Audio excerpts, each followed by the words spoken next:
Bienvenue dans les carnets de l'intelligence artificielle, un podcast de la Cité de l'IA soutenu par la Fondation MMA des entrepreneurs du futur, engagée auprès de ceux qui façonnent dès aujourd'hui l'entrepreneuriat de demain. Ensemble, explorons comment l'IA peut transformer vos entreprises et ouvrir de nouvelles perspectives.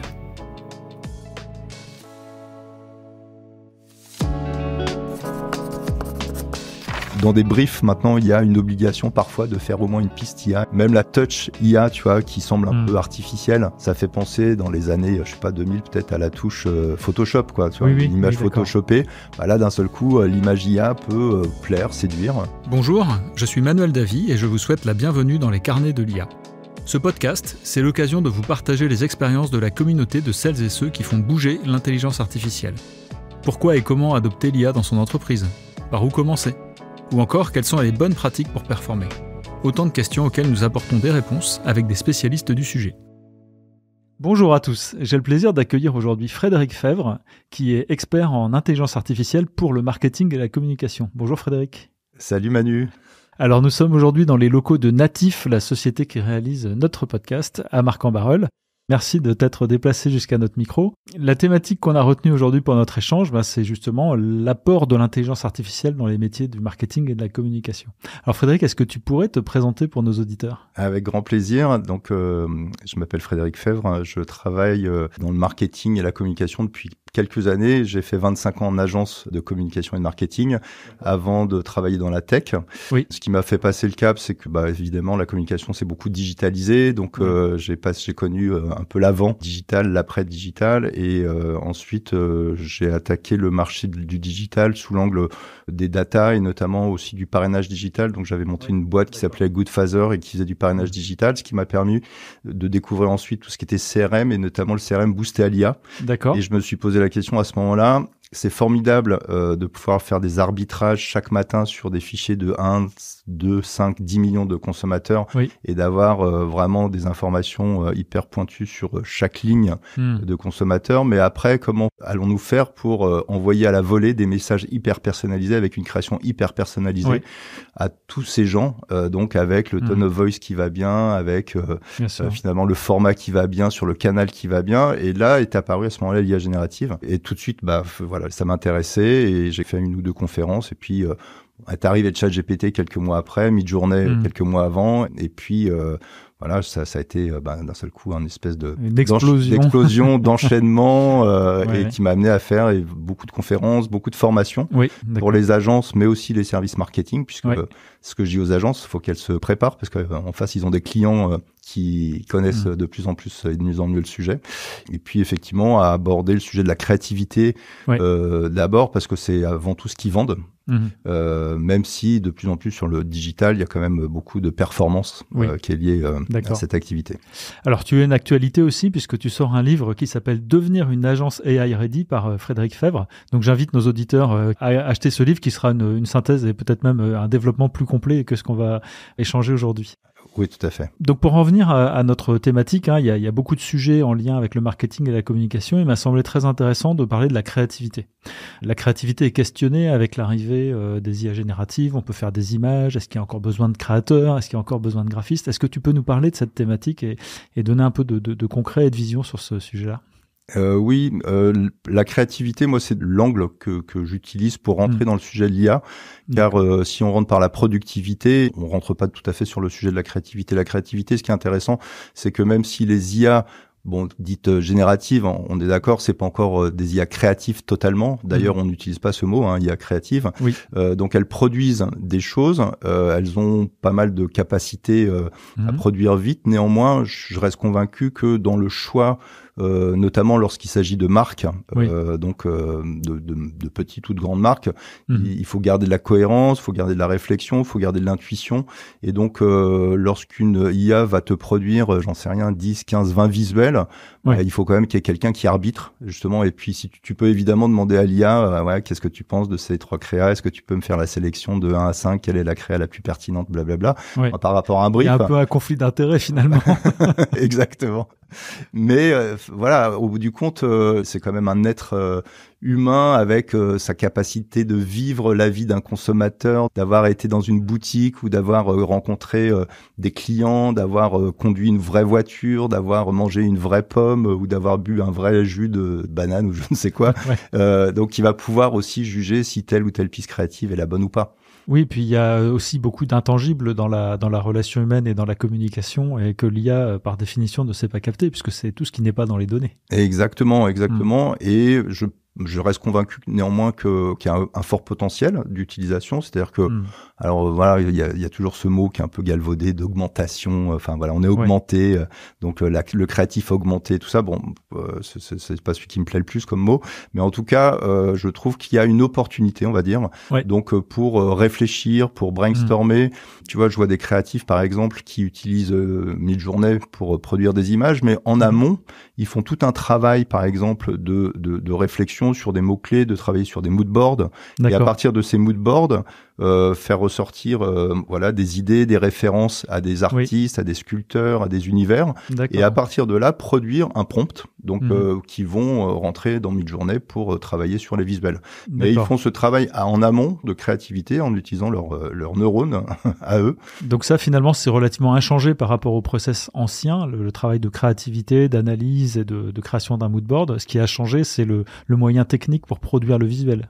Exactement, et puis sans doute aussi le timing, c'est-à-dire que la capacité à produire beaucoup plus vite. Enfin, voilà, quand on voulait faire un film, on passait par un roughman qui avait sa boîte de feutre, qui faisait image par image les différentes vignettes du film. Là, aujourd'hui, on fait un storyboard en quelques secondes, en fait, et puis, enfin, probablement maintenant, on n'a même plus besoin de faire de storyboard. On faisait des espèces de ce qu'on appelait des animatics, c'est-à-dire, voilà, on animait comme un dessin animé, image par image. Voilà, maintenant même Sora, la nouvelle version de ChatGPT, permet de sortir un film avec des systèmes de storyboard vraiment facilement. D'accord. Est-ce que tu peux donner peut-être quelques exemples concrets d'utilisation réussie de l'IA dans les agences marketing communication ou dans les services marketing communication des entreprises ? Bah écoute, il y a de plus en plus de jolies réalisations qui sortent. Alors, il y a différentes manières d'utiliser l'IA. Il y a des IA qui permettent j'ai vu pour une grande compagnie aérienne dont le nom m'échappe, alors c'est quand même terrible. C'est le problème de la publicité. En fait. Tu retiens l'idée, mais pas la marque. Où en fait, tu es invité à vivre une expérience. Donc tu choisis un personnage dans le voyage et en fait, voilà, tu scannes ta photo, puis d'un seul coup, tu vis en direct une expérience et tu produis un film. Donc où tu es acteur, on va dire, de l'histoire. Toutes les grandes marques là ont sorti leurs films avec de l'IA. Donc c'est une surenchère. Je regardais hier le keynote de Google. Avec l'ouverture sur la nouvelle version donc de Gemini 2.5 je crois, où en fait ils ont fait une espèce de showreel incroyable, donc avec un voyage, etc. Et Adidas a fait une très très jolie campagne aussi. Moi, ce qui m'intéresse davantage, c'est les dispositifs finalement. Tu vois, c'est pas tant produire un super film avec de l'IA, etc. Parce que aujourd'hui, effectivement, tout le monde peut le faire. Tous les gens qui ont du talent, parce que on peut faire beaucoup de films, mais tu vois, en termes de mémorisation, qu'est-ce qui reste, en termes de performance et puis d'impact. Après, ce qui m'intéresse, c'est plutôt les dispositifs comme celui que je racontais, c'est-à-dire que quand tu prends vie, je pense qu'avec la réalité augmentée, avec toutes ces choses-là, il va y avoir aussi beaucoup de choses en termes d'expérience client. Dans mon livre, j'en parle. Il y a des moments, par exemple, tu vois, tu peux utiliser l'IA pour faire de la communication un peu différemment. Par exemple, avec des drones. Les drones utilisent des dispositifs d'IA. Et puis aujourd'hui, tu pourrais faire, des chorégraphies avec des nuées de drones. Tu peux animer le logo dans le ciel. Exactement. Et le transformer en n'importe quoi. Exactement. Donc ça, c'est de l'IA, mais c'est pas forcément de l'IA tel que, on l'imagine dans les campagnes traditionnelles. Et c'est là où je pense que les créatifs et puis les gens d'agence doivent s'accaparer finalement toutes ces nouvelles technologies qui sortent pour imaginer ce que moi j'appelle des campagnes multimodales. Avant c'était du multicanal, maintenant c'est du multimodal. Et puis à la fois aussi, je pense qu'il y a toute cette nouvelle dimension hyper conversationnelle des marques où en fait tu vas plus envoyer un mail, mais tu vas converser avec une marque. Donc moi, je me pose une vraie question sur le site internet, par exemple. Oui. On peut même imaginer des influenceuses ou des influenceurs personnalisés qui sont optimisés spécialement pour moi.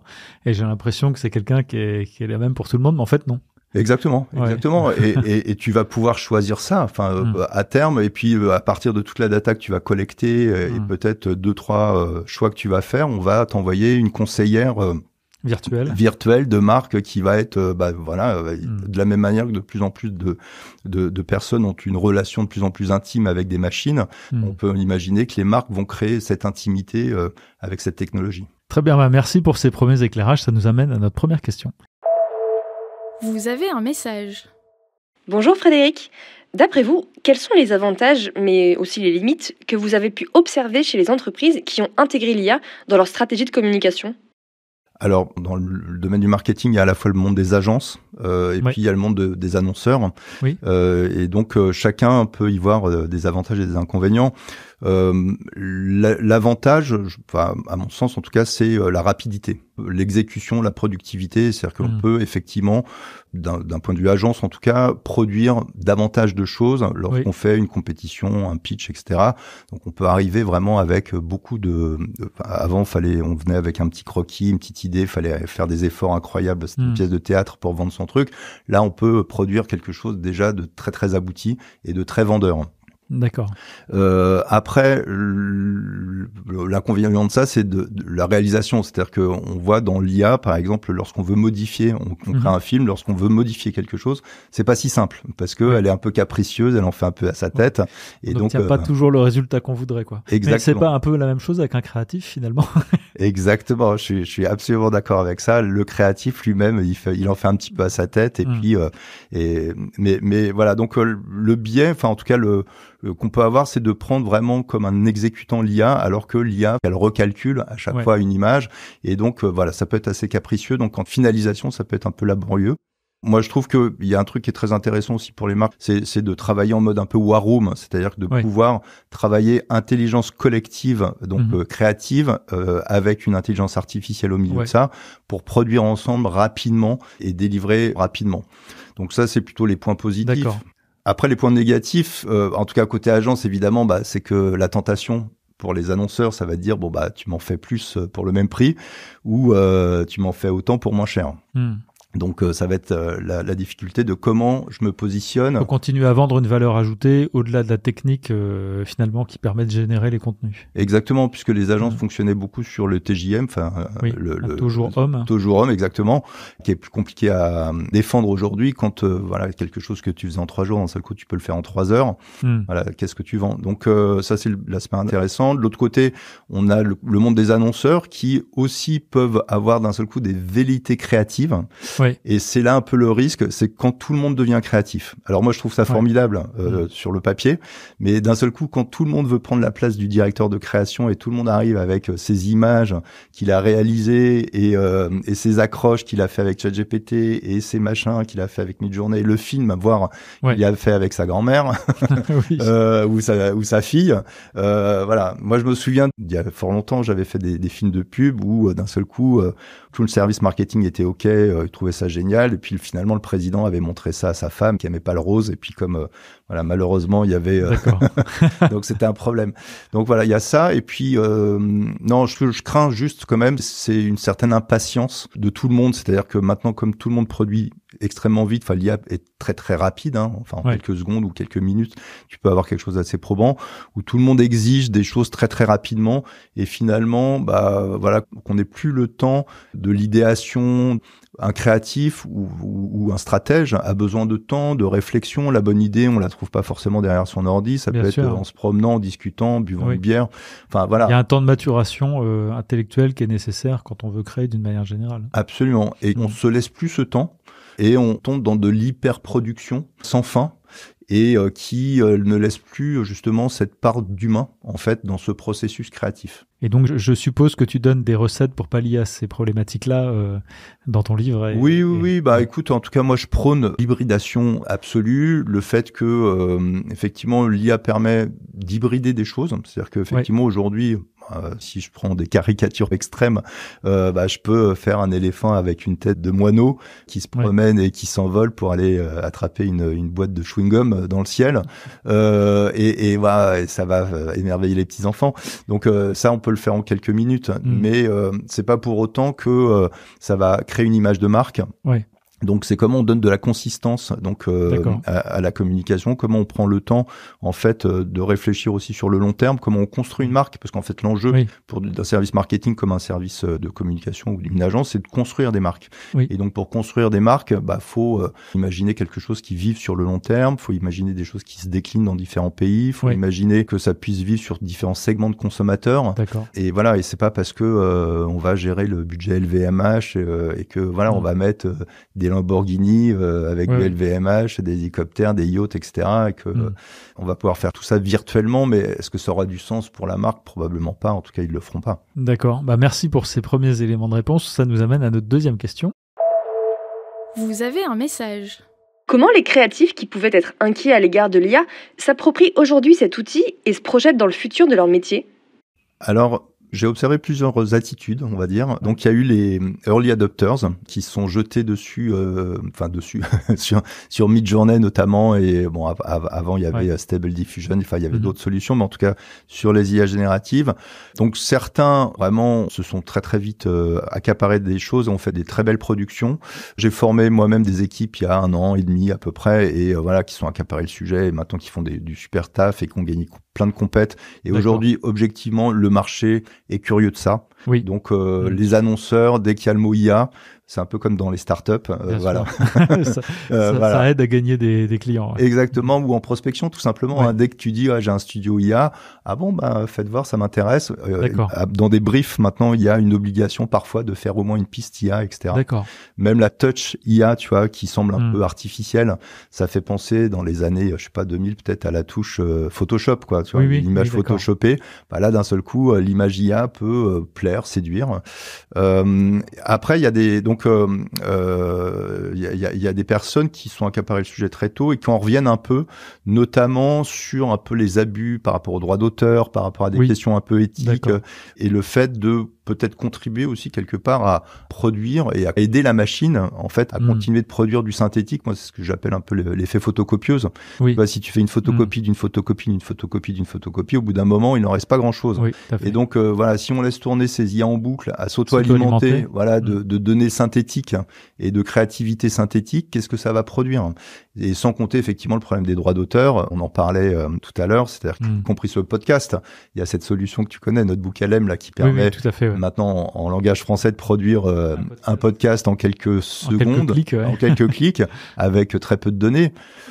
Ok, ça marche, c'est bluffant, mais est-ce que pour autant, tu vois, ça a de la vie comme notre discussion d'aujourd'hui? Bien sûr, c'est un côté très artificiel. Ça peut être un bon moyen pour communiquer justement sur un contenu, mais ça ne remplace pas évidemment une conversation humaine, surtout avec des experts de ton niveau, Frédéric. Donc merci encore d'avoir partagé tout ça avec nos auditeurs. Quant à nous, on se retrouve dans 15 jours pour un nouvel épisode. D'ici là, n'hésitez pas à vous abonner à notre chaîne et à nous retrouver sur notre site internet www.iahdf.org. À bientôt.